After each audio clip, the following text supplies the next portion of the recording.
ایمان والو انہیں اپنا دوست نہ بناؤ، اس لیے کہ یہودی اور عیسائی آپس میں ایک دوسرے کے دوست ہیں، اتنا بھی کافی تھا۔ لیکن اللہ تبارک و تعالیٰ نے معیار ہی بدل دیا اور اتنا بڑا حکم ارشاد فرمایا۔ اس آیہ مقدسہ نے ہر چیز کو اپنے دامن میں سمیٹ کے رکھ دیا۔ یہودی اور عیسائی کو اپنا دوست نہ بناؤ، اس لیے کہ وہ آپس میں ایک دوسرے کے دوست ہیں۔ تو بات اتنی بھی کافی تھی، لیکن فرمایا اللہ تعالیٰ نے وَمَن يَتَوَلَّهُم مِّنكُمْ، جو تم میں سے انہیں اپنا دوست بنائے گا۔ تمہیں منع کر دیا ہے، ہم نے روک دیا ہے کہ دوست بنانا، اور اگر وَمَن يَتَوَلَّهُم مِّنكُمْ، جو تم میں سے، وَمَن يَتَوَلَّهُم مِّنكُمْ، جو بھی تم میں سے انہیں اپنا دوست بنائے گا، فَإِنَّهُ مِنْهُمْ، تو وہ انہی میں سے ہے۔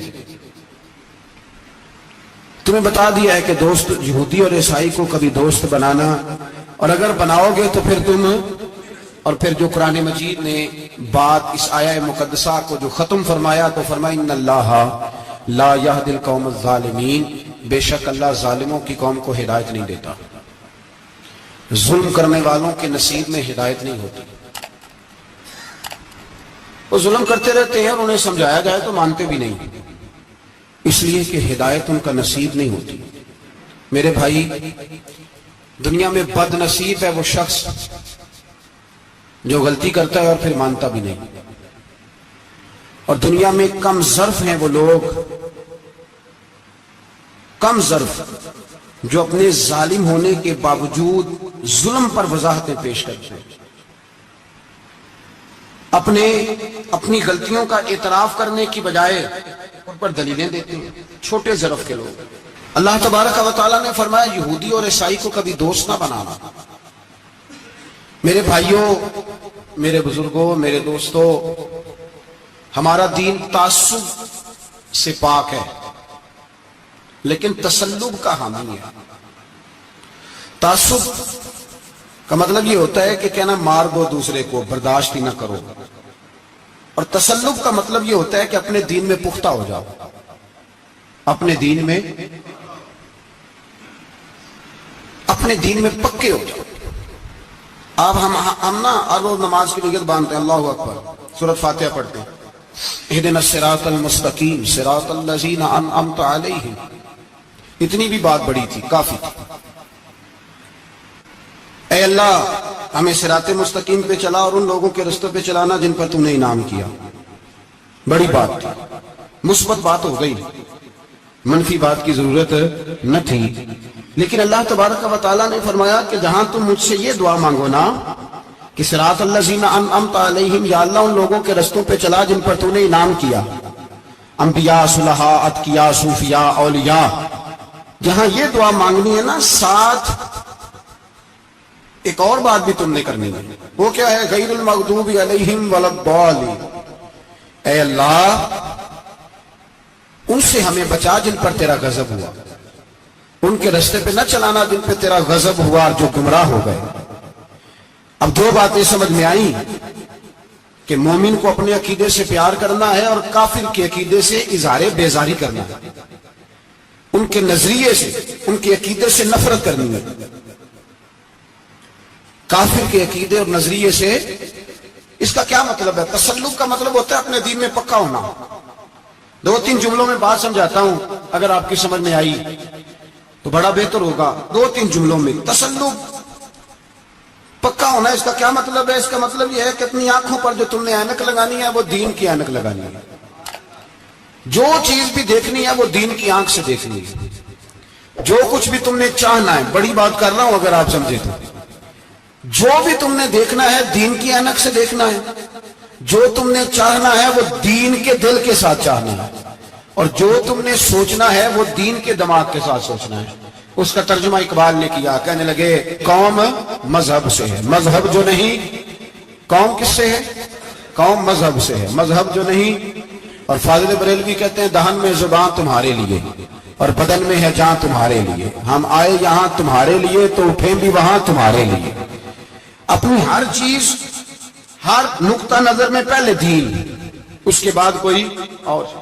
کافر کے عقیدے سے. ہمارے زمانے میں نا فلسفی، منطقی، ادیب، شاعر، ملنگ، تلنگ، یہ بڑی جماعتیں. کھچڑی ہے، کھچڑی. اب وہ کھچڑی ایک نیا درس دیتی ہے. وہ کھچڑی یہ کہتی ہے کہ یہ سارے اللہ کو پکارتے ہیں، سارے اسی کے نام ہیں. یہ سارے ہمارے سابق وزیر اعظم نے بھی کہا تھا، ایک نوجوان کی عادت دی ہے گھسی پٹی جماعت نے، وہ بھی یہی کہتے ہیں. ہولی پہ بھی چلے جاؤ، دیوالی پہ بھی چلے جاؤ، ہندوؤں کے مندر میں بھی چلے جاؤ. وہ کہتے ہیں سارے اسی کے نام ہے. جو بت کو پکار رہا ہے وہ بھی اسی کو ہی پکار رہا ہے، معاذ اللہ. جو رام رام کہہ رہا ہے وہ بھی اصل وہی ہے. بیوقوف ہو. اگر بت کو پکارنے والا بھی کسی نہ کسی رنگ میں اللہ کو ہی پکار رہا تھا معاذ اللہ، تو پھر نبی پاک صلی اللہ علیہ وسلم کو کیا ضرورت تھی بتوں کا مقابلہ کرنے کی؟ تم نے تو سارا دین ہی مشکوک کر دیا ہے. ہر شے مشکوک ہو گئی. جو بتوں کو پکار رہا ہے وہ بھی اسی کو پکار رہا ہے، جو رام کہہ رہا ہے وہ بھی اسی کو کہہ رہا ہے، جو پتھر پوج رہا ہے وہ بھی. کیا تماشا لگایا ہوا ہے. اللہ تبارک و تعالیٰ تو اتنا غیور ہے، وہ کہتا ہے ان اللہ لا یغفر ان یشرک بہ ویغفر ما دون ذلک لمن یشاء. میں ہر چیز بخش دوں گا، میرے ساتھ کسی کو شریک نہ بنانا، میں اس کی معافی نہیں دوں گا. اللہ کے پیارے پیغمبر حضرت عزیر جناب عیسیٰ علیہ السلام کو جب لوگوں نے معاذ اللہ خدا کا بیٹا کہا تو رب تبارک و تعالیٰ نے قرآن پاک کی آیتیں نازل فرمائی. اور میں یہ جھوٹ بولتے، یہ ظلم کرتے ہیں اپنی جانوں پر. او بھائی یہ کھچڑی جو پکا رہے ہیں نا ملنگ لوگ، ادیب لوگ، سارے اسی کے نام ہیں. اس کا ایک ہی نام ہے، لا الہ الا اللہ، لا الہ الا اللہ، لا الہ الا اللہ. اس کے سوا کوئی بھی معبود ہو ہی نہیں سکتا، سوال ہی نہیں. او خدا کے بندے، یہ فلسفہ. اور پھر ہم سیانے بڑے ہیں، ہمارے دلوں میں رحمت بڑی ہے، نرمی بڑی ہے. کافر کے حق میں، مشرک کے حق میں، سارے بھی اسی کو پکارتے ہیں. تو زیادہ مہربانی کرنے والا ہے یا نبی پاک زیادہ رحمت للعالمین ہے؟ حضور نے تو فرمایا بت کے پجاری سے جہاد ہوگا تلوار کے ساتھ. پنڈت اور جوگی کاٹے جائیں گے تلوار کے ساتھ.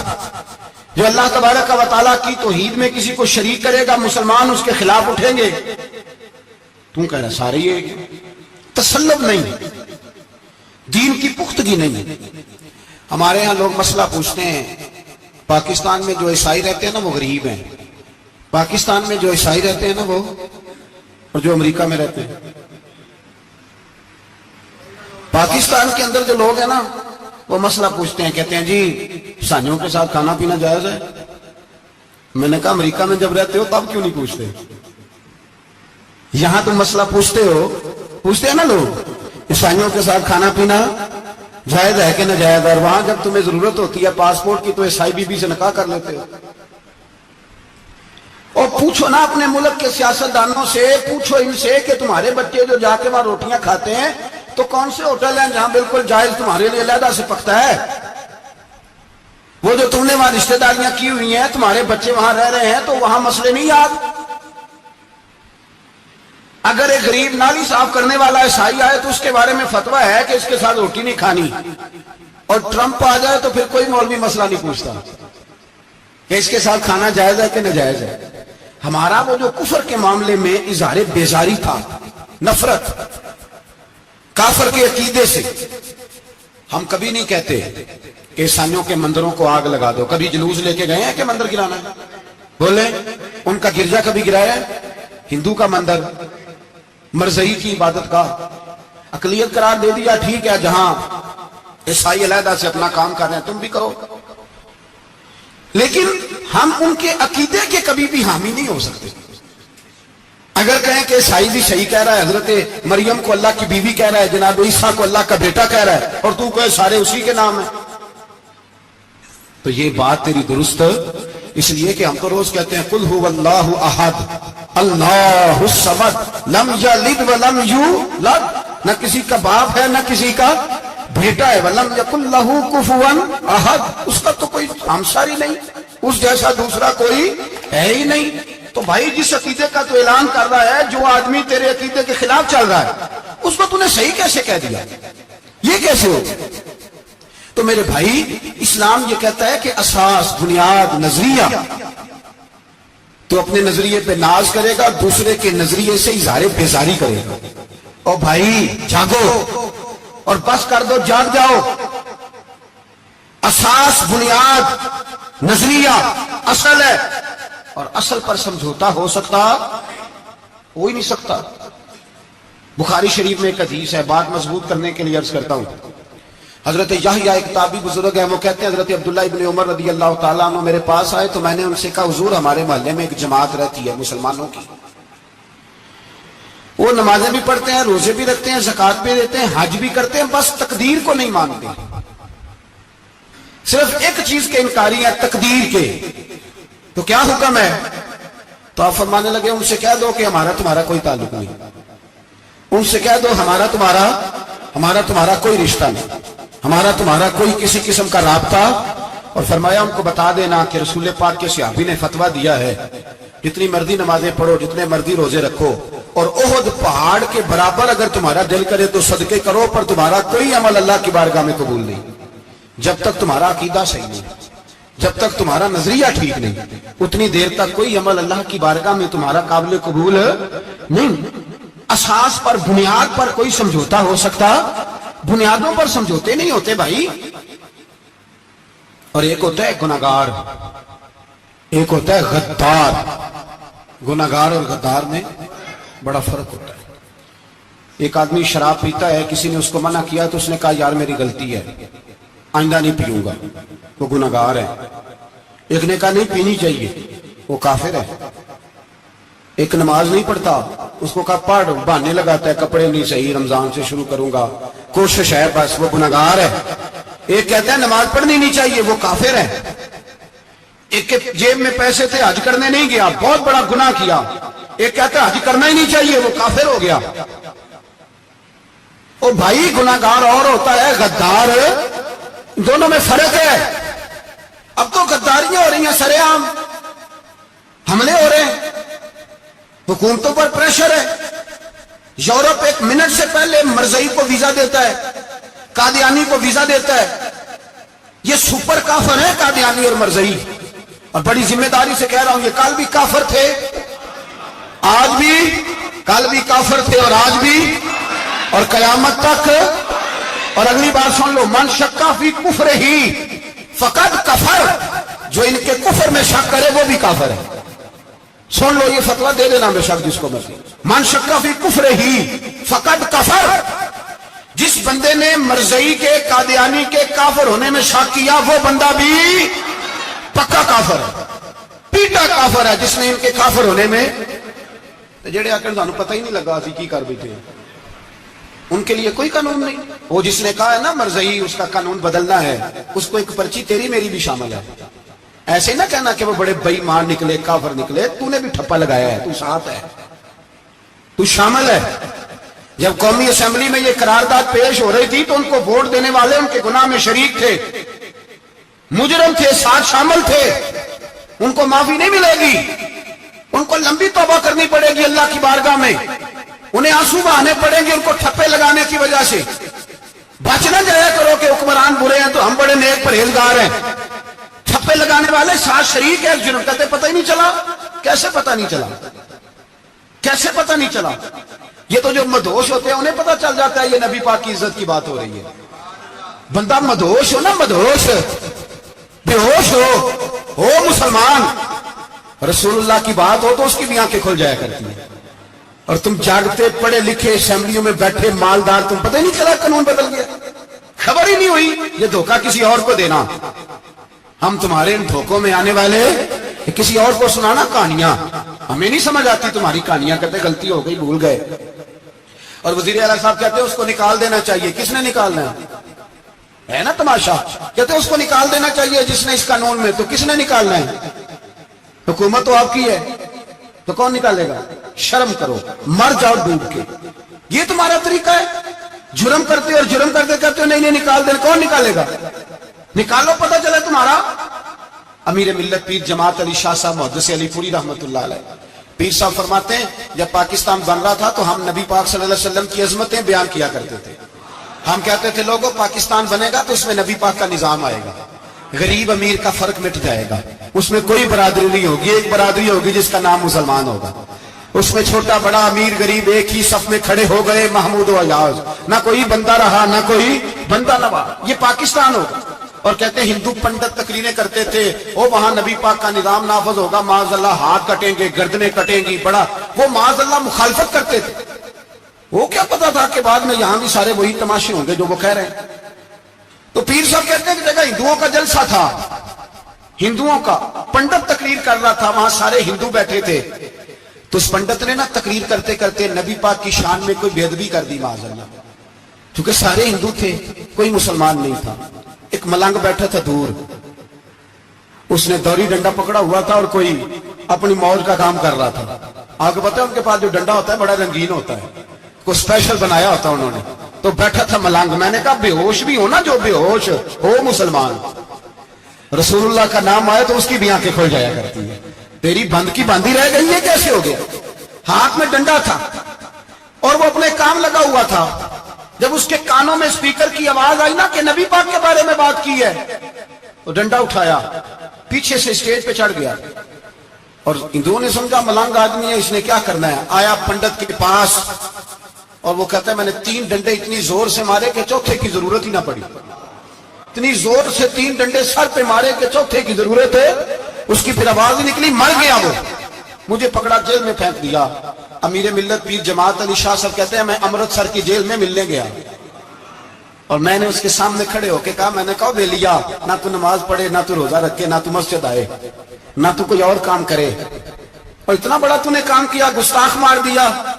تو پیر صاحب کہتے ہیں وہ ملنگ اپنے پیروں پہ اٹھ کے کھڑا ہو گیا اور اس کی آنکھوں میں آنسو تھے, اور میری طرف دیکھ کے کہنے لگا پیر جی میں نے لمیاں گلاں تے نہیں آندیاں, میں ان پڑھا چوکھا تے نے مینوں پتا گناہگار ہاں, بڑا گناہگار ہاں, بڑا گناہگار ہاں, بڑا گناہگار, بڑا گناہگار ہاں, پر قسم اللہ دی عزت دی میں گناہگار ہاں پر اپنے نبی دا غدار نہیں, گناہگار ہاں پر رسول اللہ دا غدار. کوئی بات نہیں, اگر کوتاہیاں کرتا ہوں تو یہ تو نہیں نہ ہو سکتا کہ اونچی اور سچی سرکار کی کو میرے سامنے بے ادبی کر کے چلا جائے. یہ تینوں پتہ ہی نہیں لگا, تو کہتا خبر ہی نہیں ہوئی, کب ہو گیا پتہ ہی نہیں تھا. وضاحتیں دیتا پھرتا ہے, اور کچھ مولوی ملا جو دھبا ہے دین کے نام پہ وہ وضاحتیں دیتے پھرتے ہیں, کہتے ہیں مناظرے کر لو, شرم کرو. دین کے نام پر ووٹ مانگ کے اسمبلیوں میں جاتے ہو اور وہاں جا کے بھائی مانوں کی گودوں میں بیٹھ جاتے ہو, تمہیں حیا نہیں آتی. اور نبی پاک کی بات ہے تو پھر بھی تمہاری غیرت جوش نہیں مارتی, پھر بھی دلیلیں دیتے پھرتے ہو. میرے رسول پاک علیہ الصلوۃ والسلام کے غلاموں, یاد رکھو دین میں تسلط پیدا کرو, مضبوطی. کل لوگ مسئلے پوچھا کرتے تھے کہ صحابی کا اہل بیت کا بے ادب ہے تو اس کے جنازے پہ جائیں کہ نہ جائیں. اب نہیں لوگ پوچھتے, اب ہمارے دلوں میں فتوے زیادہ آ گئے, ہم مرضی کرتے پھرتے ہیں. ہمارا بچہ کسی بد مذہب کی مسجد میں جاتا ہے, ہم کہتے ہیں نہیں ویسے ہی جاتا ہے. تجھ سے پوچھا جائے گا, اس دن پتہ چلے گا, جس دن تم مرے گا تو تیرے لیے دعا بھی نہیں کرے گا, تیری قبر پہ بھی نہیں جائے گا, تجھے پتہ چلے گا اس دن کہ ویسے ہی جاتا ہے کہ ایسے جاتا ہے. کوئی پابندی نہیں, کوئی تسلط بھی نہیں, عقیدے میں ایمان میں کوئی پختگی نہیں, ہمیں خیال ہی نہیں کہ کدھر جا رہی ہیں اولادیں, سوچتے ہی نہیں. ہم خیال ہونا چاہیے, سمجھ ہونی چاہیے. میرے رسول پاک علیہ الصلوۃ والسلام کے صحابہ میں تسلط تھا, تسلط. سگی اماں بھی اگر بے ایمان ہوتی تھی تو صحابہ قریب نہیں آنے دیتے. حضرت اسماء بنت ابی بکر صدیق, ان کی ماں مشرکہ تھی. جناب صدیق اکبر کی ایک زوجہ حضرت ابو بکر نے طلاق دے دی. کچھ عرصے کے بعد وہ اپنی بیٹی کو ملنے آئی, ماں بیٹی سے ملنے آئی. تو حضرت اسماء بنت ابو بکر کو پیغام بھیجا, کہا بیٹے میں تجھے ملنا چاہتی ہوں. تو کہا اماں ذرا ٹھہر جا, پہلے میں اپنے نبی سے پوچھ لوں. پہلے اپنے ماں بعد میں ہے, نبی پہلے ہے. پہلے حضرت اسماء حضور کی بارگاہ میں گئی, یا رسول اللہ میری اماں ملنا چاہتی ہے. مشرکہ ہے, حکم کیا ہے؟ فرمایا تو ماں کی حیثیت سے مل سکتی ہے. انہوں نے تو سگے ماں باپ سے ناطے توڑ لیے, سگے رشتہ داروں سے, اور تو ان سے دوستیاں ختم نہیں کر سکتا, تیرا تعلق بھی نہیں. سارے اسی کو پکارتے ہیں, سارے ایک ہی ہیں. یہ تماشے کسی اور کو دکھانا, یہاں رسول اللہ کے غلام بستے ہیں. ہمارا عقیدہ بڑا پختہ ہے, بڑا پختہ, بڑے پختہ نظریات کے لوگ اللہ نے اس دھرتی کو عطا فرمائے. اس زمین نے بڑے کامل مومن پیدا کیے. بھائی یاد رکھو رسول پاک علیہ الصلوۃ والسلام کے غلاموں میں اپنے دین کے لیے تسلط تھا, پختگی, کفر سے بیزار رہتے. اگر سب کو ایک میں ایک ہی کرنا تھا تو پھر اتنی لمبی چوڑی جدوجہد, امیر حمزہ کا کلیجہ نکل گیا, کان کٹ گئے, سب کچھ ہو گیا, اور آج تم ان شہیدوں کی لاشوں پہ کھڑے ہو کے کہتے ہو کہ یہ تو ایسے ہی کٹ گئے. مذاق ہے یہ؟ کوئی مذاق ہے؟ اصل بات بتاؤں آپ کو کیا ہے؟ دین مفت میں ملا ہے، اور جو شے مفت مل جاتی ہے اس کی قدر نہیں ہوتی. قدر دین نبی دا ایک ہی جانن دنیا دار کمینے، دین نبی دا جانن والے سونگے وچ مدینے. تجھے کیا پتا، تجھے کیا خبر اس دین کی؟ یہ خبر ہی نہیں میرے رسول پاک کا پسینہ کتنا بہا ہے. کبھی تیرا پھیرا لگے تو احد کے پہاڑ سے جا کے پوچھنا نبی پاک کا خون کتنا بہا ہے. کبھی ٹائم ملے نا ملک شام جا اور حضرت بلال کی قبر پہ کھڑے ہو کے پوچھ دین کتنا قیمتی ہے. اور پھر اس سے زیادہ بات پوچھنی ہو نا کبھی تو مدائن جا، حضرت سلمان فارسی کے مزار کے پاس ان سے پوچھ دین کی قیمت کتنی ہے. وہ تجھے بتائیں گے کہ کئی 100 سال لگ گئے نبی پاک کے قدموں میں پہنچنے تک. 100 سال، کئی 100 سال. اور اگر پھر بھی تجھے تسلی نہ ہو تو جنت البقیع میں جا اور سیدہ طیبہ طاہرہ حضرت فاطمہ الزہرا سے پوچھ، ان سے پوچھ بی بی اس دین کی قدر کیا ہے. وہ تجھے بتائیں گی کہ جب دین کے چہرے پہ سرخ رنگ بھرنا تھا تو میں نے حسین کا خون دے کے بھرا. وہ تجھے بتائیں گی کہ اس دین کو جب پینٹ کرنا تھا تو میں نے جناب علی اصغر کے بازوؤں کے ساتھ مصوری کی ہے. وہ آسان سمجھ رکھا ہے لوگوں نے، آسان سمجھ رکھا ہے. کہا تم کٹ گئے. اور آج اٹھنے والا صوفی اور درویش کہتا ہے سارے ایک ہی ہیں، سارے اسی کو مانتے ہیں. جس سیاستدان کا دل کرتا ہے وہ جا کے مندروں میں پوجا کر آتا ہے، جس کا دل کرتا ہے وہ جا کے ہندوؤں کی ہولی اور دیوالی میں شریک ہو جاتا ہے. سب ایک ہی ہیں. اگر ایک ہی تھے تو حسین کا علی اصغر کیوں شہید ہوا؟ اگر سب ایک ہی تھے تو جناب علی اکبر کیوں شہید ہوئے؟ سارے ایک ہی تھے تو پھر ٹھیک ہے مست رہنا چاہیے تھا. یہ مذاق ہے اتنی قربانیاں؟ شرم ہی نہیں آتی بات کرتے ہوئے؟ جاگو اور اپنے دین کو سمجھو. میرے رسول پاک علیہ الصلوۃ والسلام نے جو دین دیا اس میں تسلب ہے، تسلب، کفر سے بیزاری. کتنی بیزاری؟ حضرت ام حبیبہ رضی اللہ تعالیٰ عنہ ام المومنین ہے. یہ ہماری اماں ہے. ماؤں کے نام تو بچوں کو آنے چاہیے نا. یہ مومنوں کی ماں ہے. ابو سفیان کی بیٹی ہیں. حضرت ابو سفیان رضی اللہ تعالیٰ عنہ کی بیٹی نبی پاک کی زوجہ ہیں. جناب امیر معاویہ رضی اللہ تعالیٰ عنہ کی سگی بہن حضور کی زوجہ تھی. بہت بڑے امیر باپ کی بیٹی تھی. مدینے جب آئیں تو نبی پاک کے گھر میں غربت دیکھی، آزمائش دیکھی، کئی کئی دنوں کے فقر اختیاری کے جلوے دیکھے. ابو سفیان ایک مذاکرات کے سلسلے میں مدینے آئے اور کہتے ہیں میں نے سوچا سیدھا اپنی بیٹی کے گھر جاتا ہوں.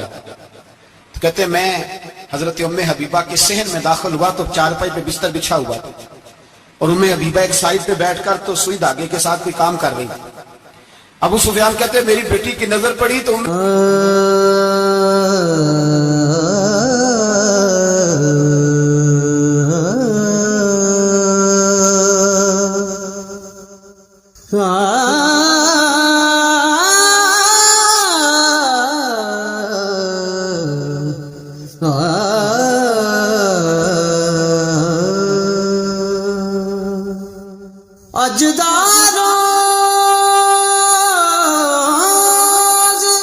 حبیبہ جلدی سے اٹھی.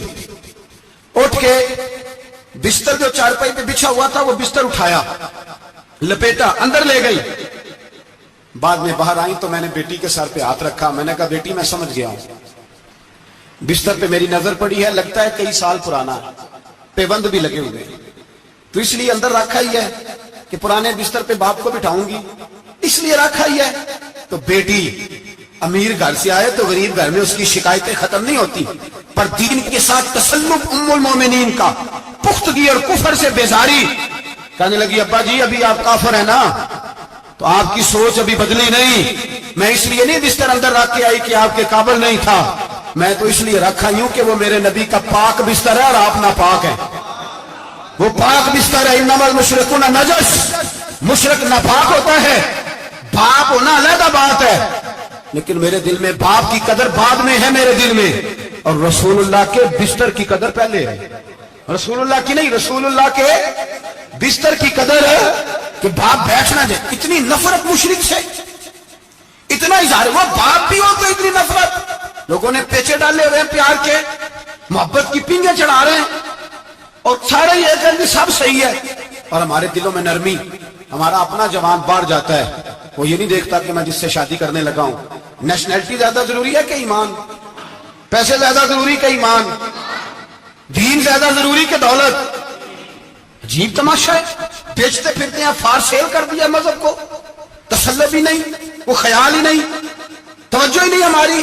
میرے رسول پاک علیہ الصلوۃ والسلام کے صحابہ جو چٹان تھے دین کے معاملے میں، اپنا پیارا بھی سامنے آتا تھا تو کافر سمجھ کے قتل کر دیتے، اس لیے کہ وہ سمجھتے تھے قوم مذہب سے ہے، مذہب جو نہیں تم بھی نہیں، اگر دین نہیں رہے گا تو کوئی شے باقی نہیں رہے۔ یاد رکھو، اگر دین نہیں رہے گا، میرے حبیب پاک علیہ الصلوۃ والسلام کے غلاموں کا یہ حال تھا۔ احد کے اندر افواہ پھیل گئی کہ حضور شہید ہو گئے۔ حضرت انس بن مالک کے چچا تھے انس بن نضر رضی اللہ تعالیٰ، جب افواہ پھیلی نا حضور شہید ہو گئے تو جناب انس بن نضر اٹھے، تلوار پکڑی، صحابہ سے کہنے لگے یہاں کیوں بیٹھے ہو؟ کہا حضور شہید ہو گئے، ہم کیا کریں؟ فرمایا حضور شہید ہو گئے تو ہم زندہ رہ کے کیا کریں گے؟ یہاں کیوں بیٹھے ہو؟ ہمارا جینا بھی مصطفیٰ کے لیے، مرنا بھی مصطفیٰ کے لیے۔ اگر حضور علیہ الصلوۃ والسلام وصال کر گئے تو اٹھو، ان بے ایمانوں سے لڑتے ہیں جنہوں نے مصطفیٰ کو شہید کیا ہے، اٹھو۔ حضرت انس بن نضر میدان میں نکلے، اس طرح لڑے کہ صحابہ کہتے ہیں نہ زخموں کی پرواہ، تیر برستے رہے پرواہ کوئی نہیں، تلواریں چلتی رہی پرواہ کوئی نہیں، ان کے وجود پر نیزوں کے زخم آتے رہے پرواہ کوئی نہیں۔ حضرت انس بن نضر اتنا لڑے کہ شہید ہو گئے، اور جب شہادت کے بعد ان کی لاش دیکھی تو 80 زخم نظر آئے، تلواروں کے، نیزوں کے 80 زخم۔ حضور کے لیے ان لوگوں نے جانیں دے دی، پرواہ نہیں کی۔ یہاں اس مسئلے کو ہمارے ہاں لوگ سمجھتے ہی نہیں۔ ختم نبوت کا مسئلہ بڑا حساس مسئلہ ہے۔ ما کان محمد ابا احد من رجالکم ولکن رسول اللہ وخاتم النبیین۔ ہم ختم بھی پڑھے نا کسی کا تو اس میں بھی ختم نبوت والی آیت پڑھتے ہیں، اس لیے کہ یہ بنیادی مسئلہ ہے۔ ہم لوگوں کو بتاتے ہیں کہ جو مرنے والا گیا ہے نا دنیا سے، وہ نبی پاک کی ختم نبوت کا اعلان کرتا ہوا گیا ہے۔ ہم لوگوں کو یہ بات بتلاتے ہیں، میرے حبیب پاک علیہ الصلوۃ والسلام کی 150 کے قریب حدیثیں ہیں کہ میں آخری نبی ہوں، میرے بعد کوئی نبی نہیں ہے۔ 150 کے قریب حدیثوں میں حضور نے ارشاد فرمایا، جگہ جگہ محبوب پاک نے وضاحت فرمائی کہ میں آخری نبی ہوں، میرے بعد کوئی نبی ہو سکتا وضاحت۔ اور ہمارے علماء نے لکھا ہے جو دعویٰ کرے کہ میں نبی ہوں، اور جس بندے نے اس سے یہ کہا کہ چل کوئی دلیل دکھا، وہ بھی کافر ہو گیا، وہ بھی کافر۔ کیوں تو نے یہ سوال کیا؟ یہ حساس نوعیت کا مسئلہ ہے۔ میرے رسول پاک علیہ السلام کے غلاموں نے ایک پیغام دیا ہے ہمیں، اس پیغام کو یاد رکھنا۔ حضرت سعد بن ربیع رضی اللہ تعالیٰ عنہ کو احد کے میدان میں اتنے زخم لگے کہ اٹھا نہیں جاتا، نبی پاک صلی اللہ علیہ وسلم نے فرمایا جاؤ کہ میرے سعد بن ربیع کا پتہ کرو وہ کہاں ہے۔ صحابہ آئے تو فرماتے ہیں جب ہم ان کے پاس پہنچے تو ان کی روح پرواز کر رہی تھی، آخری لفظ انہوں نے ادا کیے، کہنے لگے ادھر آؤ صحابہ، ادھر آؤ، میری وصیت سن لو۔ ہم قریب گئے، ہم نے کہا شاید بچوں کے بارے میں، اولاد کے بارے میں، گھر کے بارے میں کوئی وصیت کریں گے، تو حضرت سعد بن ربیع نے وصیت فرمائی، کہنے لگے جا کے نبی پاک کے غلاموں کو میرا پیغام دے دینا، جا کے امت مسلمہ کو میرا پیغام دے دینا کہ مسلمانوں اگر تم میں سے ایک بھی زندہ ہوا اور نبی پاک کی ناموس پر کوئی حرف آیا تو پھر اللہ کی بارگاہ میں تمہارا کوئی عذر قبول نہیں کیا جائے گا۔ یہ میدان احد میں سر سے لے کر پاؤں تک زخم لگے ہوئے ایک صحابی کا پیغام ہے امت مسلمہ کے نام۔ حضرت سعد بن ربیع رضی اللہ تعالیٰ عنہ فرمانے لگے میں مرتے وقت مسلمانوں کو پیغام دے کے جا رہا ہوں کہ اگر حضور کی عزت پر، ناموس پر، نبی پاک صلی اللہ علیہ وسلم کی ذات پر ذرا سا بھی حرف آیا اور مسلمان زندہ ہوئے، اور پھر اگر وہ سمجھیں کہ ہمیں اللہ کی بارگاہ سے معافی مل جائے گی، تو یاد رکھنا رب ہر بات معاف کرے گا، اس بات میں تمہیں اللہ معافی، اس میں تمہیں یہ پیغام دیا سعد بن ربیع نے، اور امت کو سمجھایا کہ ہر بات میں کمپرومائز کر لینا، رسول اللہ کی ذات کے بارے میں کمپرومائز نہ کرنا۔ جب سے مرزیوں کو ان سپر کافروں کو اقلیت قرار دیا گیا ہے، اس کے بعد کسی مرزئی کی عبادت گاہ جلائی ہے مسلمانوں نے؟ بولیں کبھی کسی مرزئی کے ساتھ مسلمانوں نے کوئی ظلم کیا ہے بعد میں؟ ٹھیک ہے اپنی عبادت کر رہے ہیں جس طرح بھی کر رہے ہیں، باقی اقلیتیں بھی رہیں۔ کبھی دوبارہ علماء نے یہ تحریک چلائی ہے کہ انہیں پاکستان سے نکالو، یہ کیوں بستے ہیں یہاں؟ اقلیت ہے تو رہنے دو، جو بے ایمان ہے، کافر ہے، اسے گھسیٹ کے دین میں کیوں لاتے ہو؟ جب وہ آنا نہیں چاہ رہا، انہوں نے اس کانے بے ایمان کو نبی مانا ہوا ہے۔ وہ اس کو پیغمبر مانتے ہیں، کبھی ذلی نبی مانتے ہیں، کبھی بروزی نبی مانتے ہیں. پوری دنیا میں نیٹ ورک بنایا ہوا ہے، ہر جگہ ڈنڈورا پیٹتے پھرتے ہیں. وہ کہتے ہیں خاتم النبیین کا معنی یہ ہے کہ نبی پاک تو مہرے لگانے آئے ہیں، بڑے نبی آ سکتے ہیں. ان کا عقیدہ یہ ہے کہ مرزا مستقل نبی نہیں تھا، وہ حضور کا سایہ بن کے آیا تھا. وہ معاذ اللہ جس نبی کا اللہ پاک نے ظاہری حیات میں سایہ نہیں بنایا، یہ کانا سایہ بنے گا نبی پاک کا؟ اس بے ایمان کو وہ اپنا پیشوا مانتے ہیں. چلو چھوڑو، جو کافر کو اپنا پیشوا مانے وہ بندہ صحیح ہوتا ہے. چلو نبی نام ہی مانے، پیشوا مانے، وہ صحیح ہوتا ہے. اتنے پکے بے ایمانوں اور کافروں کو تم لوگوں نے گنجائش دینے کے لیے صرف مغربی یہ جو بنانا چاہتے ہیں نا، یہ اپنے اوپر سے لیبل اتارنا چاہتے ہیں کہ نہیں جی نہیں، ہم تو سب کو لے کے، وہ تو کئی دفعہ کہہ چکے ہیں نہیں سارے اسی کو پکارتے ہیں. نہ سارے اسی کو نہیں پکارتے. اس کو اگر صحیح پکارتے ہیں تو مسلمان پکارتے ہیں، باقی اس کو صحیح پکارتے ہیں کہ جھوٹ بولتے ہیں، ملاوٹ کرتے ہیں، شرک کرتے ہیں، کفر کرتے ہیں. اور اللہ کی بارگاہ میں کفر و شرک کی کوئی معافی. یہ دنیا کو بتانا چاہتے ہیں نہیں جی نہیں، ہم بڑے نرم ہیں، ہم بڑے ایسے ہیں. ہم کوئی نرم نہیں، کوئی نرم نہیں. ہم نرم ہیں رحماء بینہم. لیکن اگر عقیدوں کو چھیڑو گے، رسول اللہ کی عزت اور ناموس اور ختم نبوت کو چھیڑو گے، تو اقبال کہتے ہیں ہم بڑے نرم ہیں، اتنے نرم ہیں جیسے ریشم ہوتا ہے. ہو ہلکا ہے یاراں تو بریشم کی طرح نرم، اور رزم حق کو باطل ہو تو فولاد ہے مومن. پھر ہم نرم نہیں، پھر ہمارے اندر بڑی سختی ہے، بڑی سختی. حضرت ابوبکر صدیق سب سے زیادہ نرم تھے، پر ختم نبوت کا معاملہ آیا تو سب سے زیادہ سخت حضرت ابوبکر صدیق ثابت ہوئے.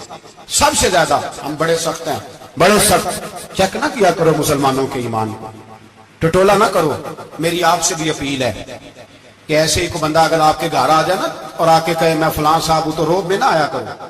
اس سے پہلے پوچھا کرو یوں تو سید بھی ہو، مرزا بھی ہو، افغان بھی ہو، تم سبھی کچھ ہو، بتاؤ کہ مسلمان بھی ہو. بس کر دیں، اب بس کر دیں. ان لوگوں کے ہاتھ مضبوط کر دیں جو ہاتھ بڑھاتے ہیں تو نبی پاک کی ختم نبوت پہ ہی ڈال لیتے ہیں. ان کے ہاتھ مضبوط کرنے بند کرو، بند کرو ان ظالموں کے ہاتھ مضبوط کرنے. حضور آخری نبی ہے. بولیے نبی پاک، سارے بولیے حضور. حضور کے بعد جو کسی اور کو نبی مانے وہ کل بھی کافر تھا، آج بھی، قیامت تک. وہ جو اس کے کفر میں شک کرے وہ بھی، جو مرزائی قادیانی کے کفر میں شک کرے وہ بھی کافر ہے. مر جائے تو مسلمانوں کے اس قبرستان میں اس کا دفن ہونا جائز ہے. ایک میری طرح کا دیندار تھا، جو چہرے کا تو نیک تھا، اندر پتہ نہیں کیا کچھ تھا. ایک طوائف گزر رہی تھی، اس نے اس کو تبلیغ کر دی. کہنے لگا بس کر دے، سیانی بن جا. تو کسی دانشور نے لکھا ہے اس نے بڑا سخت جواب دیا اس عورت نے. کہنے لگی بابا میں تو جو ہوں وہ نظر بھی آ رہی ہوں، تو بتا جو تو نظر آتا ہے وہ تو ہے کہ نہیں. اس بندے نے چیخ ماری اور بے ہوش ہو کے گر پڑا. تو لوگوں نے کہا بابا آج کسی صوفی کا کلام سنا ہے جو بے ہوش ہو گیا؟ تو اس نے کہا نہیں، آج طوائف کی بات سنی ہے، طوائف کی. اور وہ عجیب بات کر گئی ہے. وہ کہہ گئی ہے میں تو جو ہوں میں نظر آ رہی ہوں، تو بھی تو بتانا، تو بتانا کہ تو دستار امامت پہنتا ہے.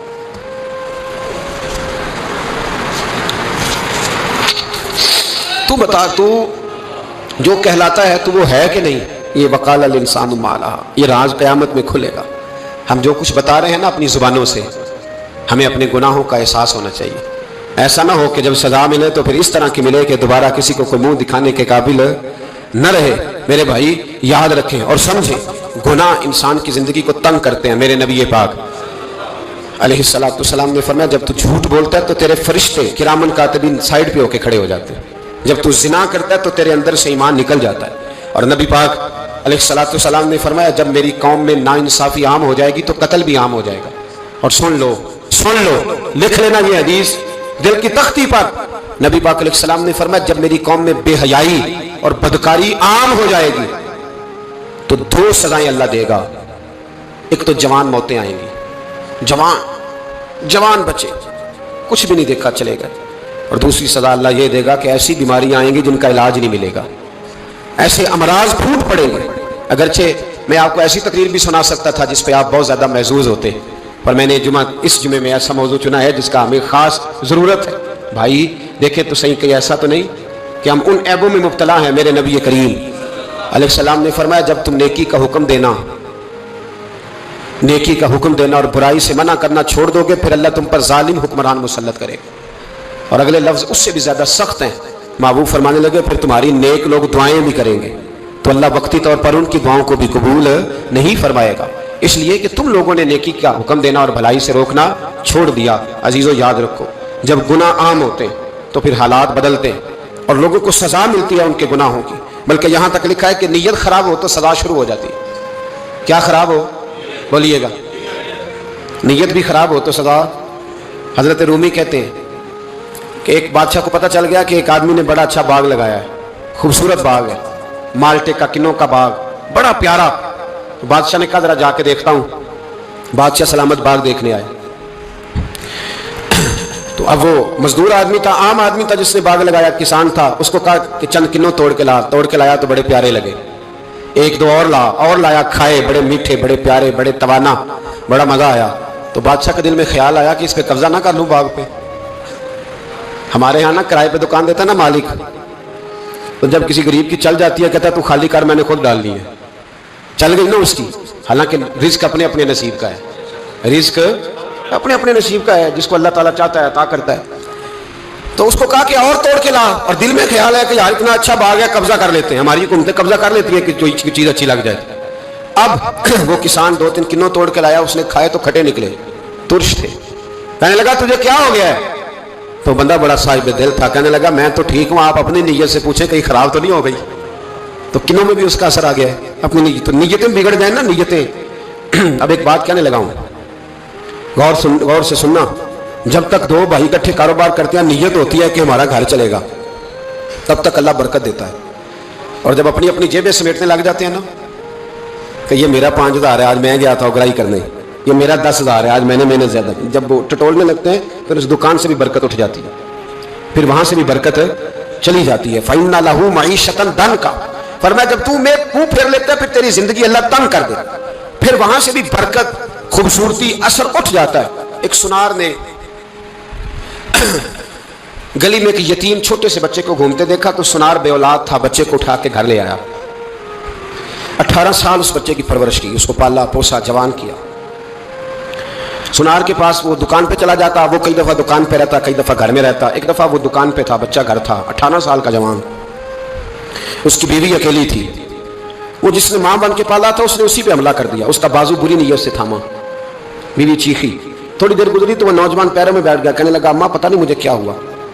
شام کو سنار آیا, بیوی چیخنے لگی, چلانے لگی, کہنے لگی آج عجیب بات ہوئی, جس کو میں نے جگر کا خون دے دے کے پالا اسی نے گندی نظر ڈالی. سنار محو حیرت ہے. بیوی کا خیال تھا کہ لاٹھ اٹھائے گا, ڈنڈا اٹھائے گا, نوجوان کو مارے گا, لیکن وہ رونے لگ گیا. اس نے کہا آج اس نے میرا بازو تھاما ہے, جانے کیا کیا ہے. پریشان ہونے لگ گیا, سجدے میں گر گیا. کہا تو بتاتا کیوں نہیں؟ تو وہ سنار کہنے لگا اس کی غلطی نہیں. 18 سال کے بعد آج مجھ پر بھی شیطان سوار ہوا تھا. ایک عورت آئی تھی, وہ اپنے بازوؤں میں چوڑیاں پہننا چاہتی تھی تو میں نے بھی گندی نظر سے ہاتھ ڈالا تھا. رب کریم نے مجھے فوراً اس کی سزا دی. جن کے گھروں میں بیٹیاں ہوتی ہیں ان کی نظریں گندی نہیں ہوتی. جو بیٹیوں کے باپ ہوتے ہیں, جو بہنوں کے بھائی ہوتے ہیں, ان کی نظریں گندی.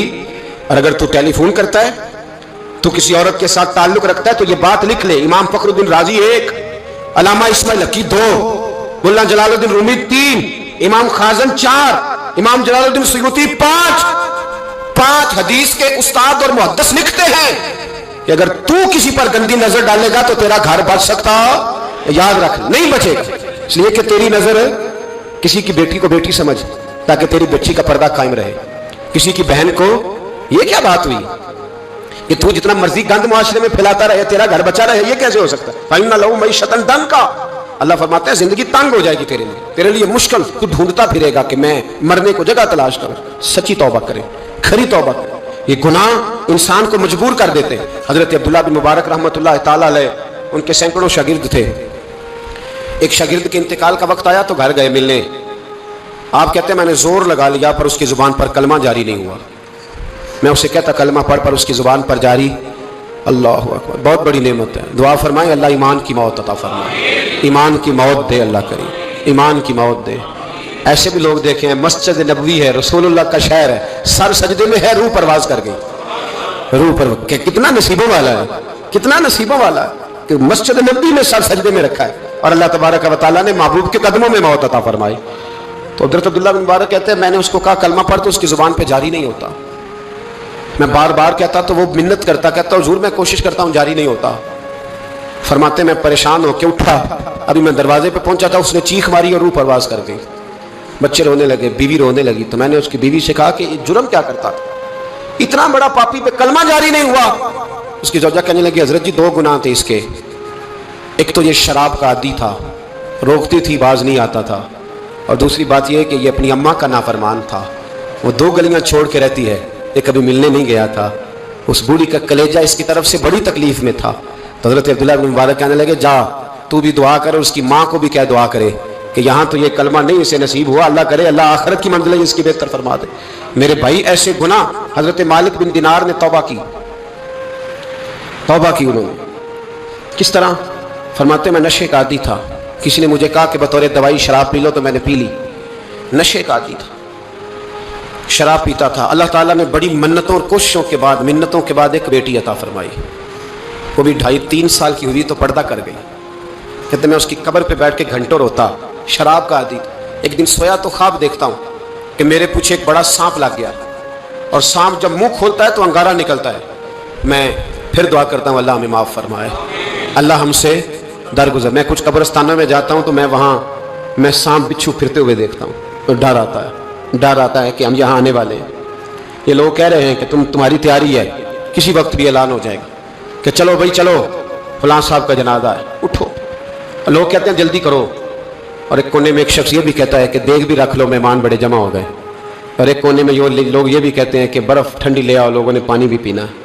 پہلے اعلان ہوتا ہے کہ فلاں فوت ہو گیا، پھر اعلان ہوتا ہے جنازے کا ٹائم ہو گیا، پھر اعلان ہوتا ہے جنازہ اٹھایا جائے گا، اور پھر بات ختم ہو جاتی ہے. پھر کل من علیہ فان، پھر کوئی نہیں پوچھنے آتا. ختم ہو گئے، قصہ ہی ختم ہو گیا. ان لوگوں کی کہانی مٹ گئی، ختم ہو گئے. بڑے بڑے قد کلا، کوئی پوچھنے والا نہیں. موت کا راج ہے موت کا راج. موت راج کرتی ہے بس، اور کسی کا راج نہیں. اور راج کرتی ہے، جدھر جاتی ہے اسی کا راج ہے، راج کر رہی ہے.